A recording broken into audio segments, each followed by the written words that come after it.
आते हैं तो उससे उन्हें बहुत प्रॉब्लम होता है। और इस तरह से उन्होंने रेलवे और स्थानीय प्रशासन पे भी सवाल उठाए हैं और जनहित याचिका दायर की है।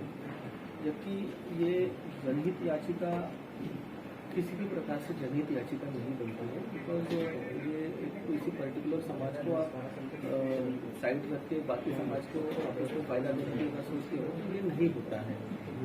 और हालांकि यहाँ सारी सुविधाएं होती है, उसके बावजूद भी लोग अपने खाने पीने की व्यवस्था करके आते हैं, सारे लोग टिकट्स लेके आते हैं। बिकॉज आपने अगर देखते हो तो रेलवे का रेवेन्यू जो है वो इस पर्टिकुलर टाइम स्पैन में काफ़ी बड़ा हुआ रहता है।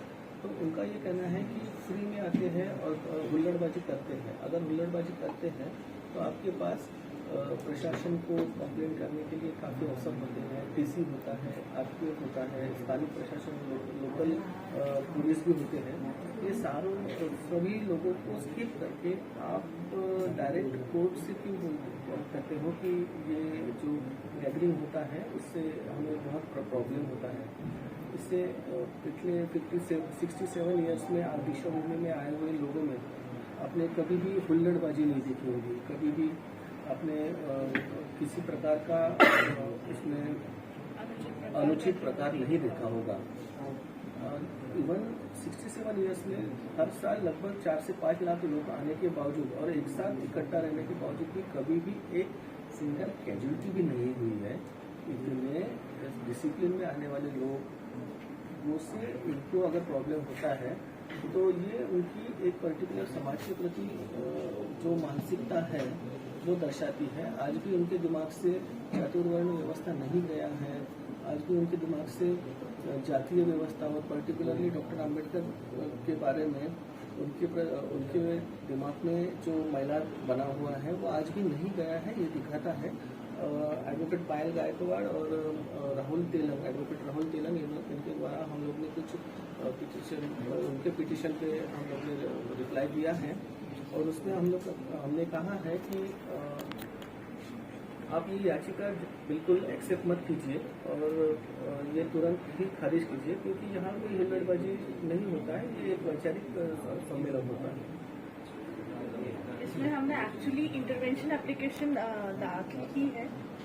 इसमें 20 पिटिशनर्स हैं, एप्लीकेंट्स हैं, इंटरव्यूनर्स हैं इस इंटरवेंशन पिटीशन में और सबका यही कहना है, सारे सोशल एक्टिविस्ट हैं और सभी का यही कहना है कि हमारे लोग जब इस दिन आते हैं, इस धम्म चक्र प्रवर्तन दिन आते हैं तो वो बड़े डिसिप्लिन वे से आते हैं, बड़े वो बिल्कुल भी किसी नियम का उल्लंघन नहीं करते हैं। वो जब आते हैं तो आप देखिएगा इस वक्त ना आपको रिजर्वेशंस मिलते हैं, ना आपको बसेस खाली मिलती है, आपको सारी बसेस पूरी फुल मिलती है, रिजर्वेशंस फुल होते हैं। जो लोग जनरल में आते हैं उन्हें भी टिकट्स निकालनी पड़ती है उस चीज के लिए। तो यहाँ कोई खाली हाथ या फिर फोकट में कोई नहीं आ रहा है। Everyone is coming with the legal way, in the legal way।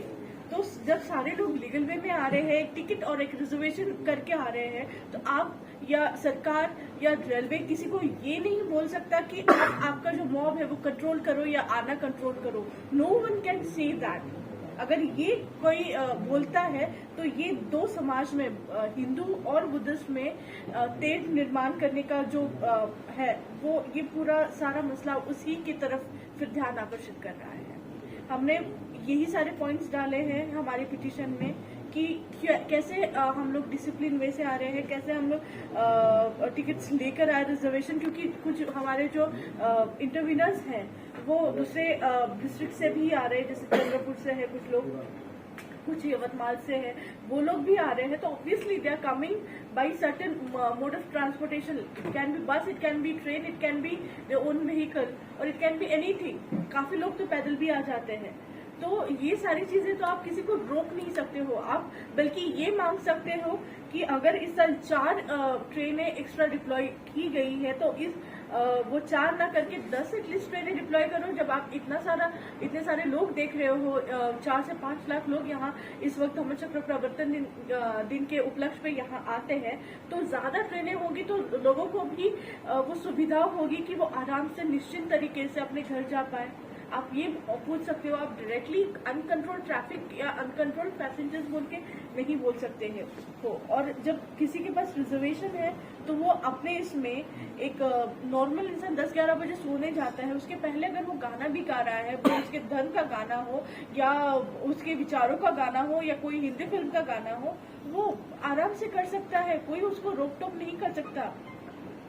फिर भी अगर वो आपका कोई चीज अगर उससे ये हो रहा है, इन्फ्रीज हो रहा है, कोई राइट इन्फ्रीज हो रहा है या फिर ये हो रहा है, या फिर रात के 12 या 1 या 2 बजे वो गाना गा रहे, तो फिर ठीक है, आप पूछ सकते हो कि अभी मत गाओ, हम सो रहे हैं, शांत बैठ जाइए, आप भी सो जाइए, आप बोल सकते हो। बट 11-12 बजे तो क्या लगता है कोर्ट का क्या डिसीजन होगा? मुझे तो लगता है कि कोर्ट डिसमिस कर देगी आगे।